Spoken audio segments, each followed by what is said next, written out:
كان كبير لدرجة إنه كان بيصيب الإنسان من نظرة واحدة بس. يعني إيه المؤتفكة؟ ومين هي أصلاً المؤتفكة وقصتها إيه؟ والمؤتفكة أهوى، آية جديدة وقصة جديدة هنفهم معناها ونحكيها سوا ونتدبرها. المؤتفكة أو المؤتفكات هي قرى قوم لوط عليه السلام، قرية سدوم وما حولها. يقال في التفاسير إن هي 4 أو 7 قرى، وأهل القرى دي هم اللي كانوا بيعملوا خطيئة أو الفاحشة اللي محدش سبقهم ليها، وهي استبدال وتغيير فطرة ربنا سبحانه وتعالى واستبدال النساء كأزواج بالرجال. طب يعني إيه معنى المؤتفكة وليه اتسمت القرى دي بالمؤتفكة؟ هقول لكم. المؤتفكة في اللغة يعني المنقلبة، الائتفاك هو الانقلاب، علشان كده بيتقال على الكذب إفك، عشان الكذب بيقلب الحقائق وبيحول الحق لباطل، ومن هنا جاء مسمى حادثة الإفك. والكذاب بيتسمى أفاك لأنه بيقلب الحقائق وبيضلل الناس. يبقى كده نفهم إن قرى قوم لوط أو قرى سدوم ائتفكت، يعني انقلبت وبقى فوقها تحتها وتحتها فوقها. طب مين بقى اللي قلبها وائتفكت إزاي وهوت إزاي؟ يلا بينا نحكي القصة. بعد ما سيدنا لوط قعد سنين يدعو أهل قرية سدوم دي علشان يبطلوا الفاحشة اللي هم بيعملوها ويعبدوا ربنا ويرجعوا لأصل الفطرة، ومفيش فايدة وما سمعوش كلامه، فدعا سيدنا لوط عليه السلام ربنا إنه ينجيه وأهله من الناس دي ومن أفعالهم. وجه فعلا يوم العذاب. جه لسيدنا لوط 3 ملائكة، يقال في التفاسير إنه سيدنا جبريل وميكائيل وإسرافيل.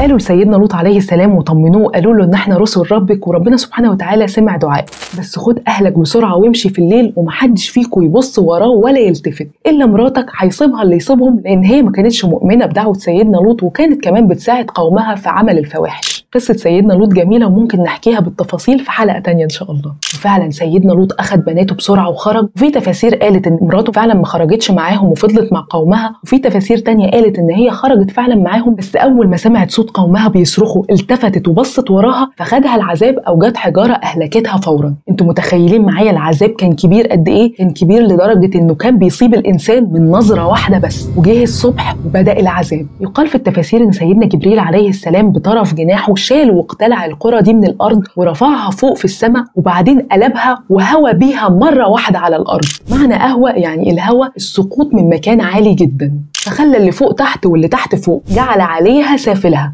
وبكده ائتفكت القرى أو انقلبت القرى كلها بكل ما فيها. ومش بس كده، ده أثناء الانقلاب كمان السماء مطرت عليهم حجارة ناشفة قوية من سجيل منضود، يعني مشتعلة من لهب، مسومة يعني مكتوب عليها أسامي كل واحد فيهم، مخصصة لكل واحد فيهم تيجي عليه تهلكه. انتوا متخيلين معايا العذاب عامل ازاي؟ واستمر العذاب والمطر ده لحد ما هلك الجميع، والقرى والمدن دي دخلت في باطن الأرض لحد ما انفجرت المية من الأرض وغطت المدن والقرى دي تماما. والعلماء والمفسرين بيقولوا إن طلع مكانها بحيرة غريبة جدا، ميتها شديدة الملوحة وكثافة ميتها أكبر من كثافة المية العادية، ويقال والله أعلم إنها البحر الميت حاليا. وربنا سبحانه وتعالى ساب أثرهم لحد يومنا هذا عشان نتعظ، زي ما كانت عبرة وعظة لأهل مكة أيام رسولنا الكريم لما ربنا سبحانه وتعالى قال لهم وإنكم لتمرون عليهم مصبحين وبالليل أفلا تعقلون. لأن أهل مكة وقريش زمان كانوا في سفرهم للشام في التجارة وقوافلهم التجارية كانوا بيعدوا على قرى سدوم صبح وليل، فربنا سبحانه وتعالى قال لهم عليها علشان ينتبهوا ليها ويتعظوا، زي ما المفروض تفضل عبرة وعظة لينا وما ننساش أبدا ولا ننسى عذابهم. ومهما بقى حاولوا حاليا يحطوها في مسلسلات أفلام ويغيروا المسميات ويجملوا في الأفعال دي، هتفضل الأفعال دي ضد الفطرة وضد الدين وضد الأخلاق وضد كل حاجة. ولازم نفتكر ونوعي ولادنا ونفكرهم بعذاب قوم لوط وقد إيه كان عذاب كبير وشديد على قدر الذنب العظيم